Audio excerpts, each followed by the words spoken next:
इस वीडियो को देखने के बाद आप समझ पाएंगे कि आलस्य क्या है, ये कैसे पैदा होता है और इसे कैसे खत्म किया जा सकता है। एक बार आलस्य से परेशान एक व्यक्ति गौतम बुद्ध के पास आता है और कहता है, बुद्ध, मेरे अंदर बहुत आलस्य, मैं इस आलस्य की वजह से अपने जीवन में वह सब कुछ नहीं कर पा रहा जो मैं करना चाहता हूँ। इस आलस्य ने मुझे बहुत परेशान कर रखा है, इसकी वजह से मैं अपने जीवन में उन्नति नहीं कर पा रहा हूँ। कृपया आप मुझे इस आलस्य से छुटकारा पाने का कोई तरीका बताइए। सुन गौतम बुद्ध मुस्कुराते हैं और उस आलसी व्यक्ति से कहते हैं, तुम्हें कैसे पता कि तुम्हारे अंदर आलस्य है? उस आलसी व्यक्ति ने कहा, बुद्धि केवल में ही नहीं बल्कि मेरा पूरा परिवार भी नहीं कहता है कि मैं एक आलसी व्यक्ति। बुद्ध ने कहा, क्या तुम मुझे इसका प्रमाण दे सकते हो कि तुम एक आलसी व्यक्ति हो? उस आलसी व्यक्ति ने कहा, जब बुद्ध में दे सकता हूँ। बुद्ध ने कहा, फिर प्रमाण दो। उस आलसी व्यक्ति ने कहा, बुद्धि में ये तो जानता हूँ कि सुबह उठना मेरे स्वार्थ और मेरे मन दोनों के लिए ही लाभकारी है, लेकिन मेरा आलस्य मुझे सुबह जल्दी उठने ही नहीं देता। बुद्ध ने कहा, अच्छा, परंतु क्या तुम्हें पता है कि आलस्य होता क्या है? उस आलसी व्यक्ति ने कहा, बुद्ध, मुझे ये तो नहीं मालूम कि आलस्य होता क्या है, लेकिन ये जो कुछ भी है बहुत बुरा है। बुद्ध ने कहा, आलस्य एक मानसिक अवस्था है, एक भाव है, एक विचार है, जिसे जाने अनजाने में हम इंसान खुद ही अपने अंदर पैदा करते हैं। आलसी व्यक्ति ने कहा, परंतु वह कैसे? बुद्ध ने कहा, पहले तो तुम ये समझो कि हमारे भीतर आलस्य दो कारणों से पैदा होता है। पहला कारण है शारीरिक और दूसरा कारण है मानसिक। शारीरिक आलस्य का पहला कारण है भोजन। जब हम कोई ऐसा भोजन ग्रहण करते हैं जिसमें खुद कोई जीवन नहीं है, तो ये भोजन हमारे शरीर के लिए बोझ बन जाता है और फिर ये हमारे अंदर आलस्य पैदा करता है, क्योंकि हमारा शरीर भोजन से मिलने वाली ऊर्जा के सहारे चलता है और फिर हम इसे जैसा भोजन देते हैं वैसे ही ऊर्जा हमारे शरीर को भी प्राप्त होती है। इसलिए अगर तुम आलस्य से बचना चाहते हो तो आसानी से पचने वाले और सीधे प्राकृतिक से प्राप्त होने वाले भोज्य पदार्थों को अपने भोजन में शामिल कर दो। शरीर के स्तर पर आलस्य का दूसरा कारण है गलत तरीके से चलना, गलत तरीके से बैठना और गलत तरीके से लेटना। गौतम बुद्ध ने आश्रम के भिक्षुओं की तरफ इशारा करते हुए उस आलसी व्यक्ति से कहा, अगर तुम ध्यान से देखो तो तुम्हें आश्रम के इन भिक्षुओं के चलने, बैठने और लेटने की अवस्थाओं में एक विशेष प्रकार का संकलन नजर आएगा। जब ये चलते हैं तो इनके पैरों को बीच तालमेल होता है, जब बैठते हैं तो इनके रीढ़ की हड्डी एकदम सीधी होती है और गर्दन थोड़ी सी ऊपर होती है, और जबकि लेटते हैं तो इनका शरीर एकदम शिथिल होता है।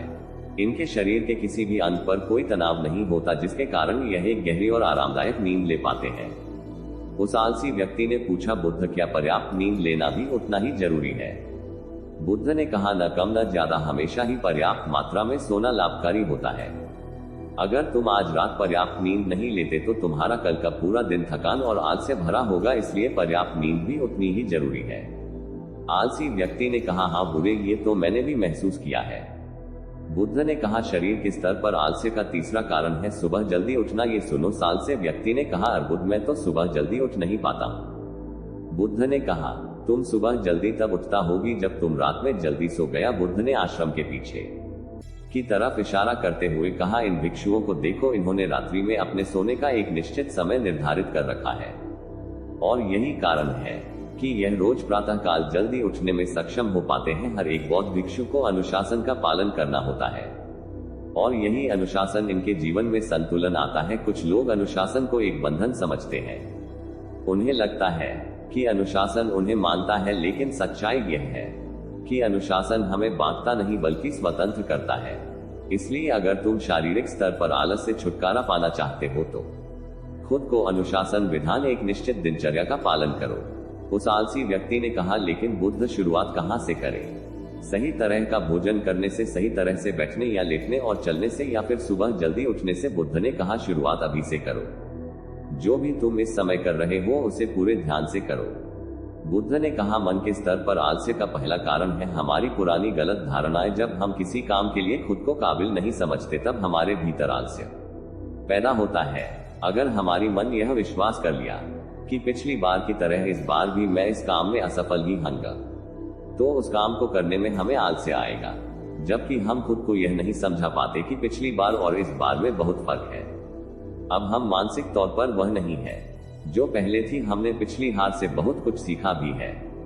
इसलिए मानसिक आलस्य से बचने के लिए सबसे पहले खुद पर विश्वास करना सीखो। मानसिक आलस्य का दूसरा कारण है छोटी सोच वाले और आलसी व्यक्तियों को साथ करना। कई बार ऐसा होता है कि हम खुद आलसी नहीं होते, लेकिन कुछ आलसी और कामचोर लोगों के साथ रहते रहते हम खुद भी आलसी और कामचोर बन जाते हैं। यह सुन उस आलसी व्यक्ति ने कहा, आप बुद्ध, ये तो मैंने भी महसूस किया है। बुद्ध ने कहा, तो सबसे पहले आलसी और कामचोर लोगों की संगति में रहना छोड़ो। बुद्ध ने आगे कहा, मानसिक आलस्य का तीसरा कारण है काम को टालने की आदत। काम को टालना आलस्य और मानसिक तनाव का सबसे बड़ा कारण है। शुरुआत में तो हमें पता नहीं चलता, लेकिन धीरे धीरे की आदत हमारे अंदर घर कर जाती है और यह एक अकेली आदत ही किसी भी इंसान की जिंदगी बर्बाद करने के लिए काफी है। इसलिए जो काम आज किया जा सकता है उसे कल पर कभी न डालें। बुद्ध ने कहा, मानसिक आलस्य का चौथा कारण है लक्ष्य का स्पष्ट न होना। मान लो तुम किसी बड़ी से रेगिस्तान में फंस चुके हो और तुम्हें जुड़ों की प्यास लगी है, तब तुम क्या करोगे? उस आलसी व्यक्ति ने कहा, मैं पानी की तलाश करूंगा। मैं कोशिश करूंगा कि जल्द से जल्द रेगिस्तान के पास वाले गांव में पहुंचा हूं। बुद्ध ने कहा, लेकिन अगर बहुत कोशिश करने के बाद भी तुम्हें पानी न मिले? तब उस आदमी ने कहा, मैं तब भी प्रयास करता रहूंगा, क्योंकि मेरे पास और दूसरा कोई भी कल नहीं होगा। गौतम बुद्ध ने मुस्कुराते हुए कहा, इंसान को आलस्य तभी गिरता है जब उसके पास कोई स्पष्ट लक्ष्य न हो या फिर उसके समक्ष बहुत से विकल्प उपलब्ध हैं। इसलिए लक्ष्य को निश्चित होना परम आवश्यक है। अगर तुम सुबह उठकर बयां नहीं कर पा रहे हो तो उसका कारण तुम्हारी नजर का स्पर्श न होना है।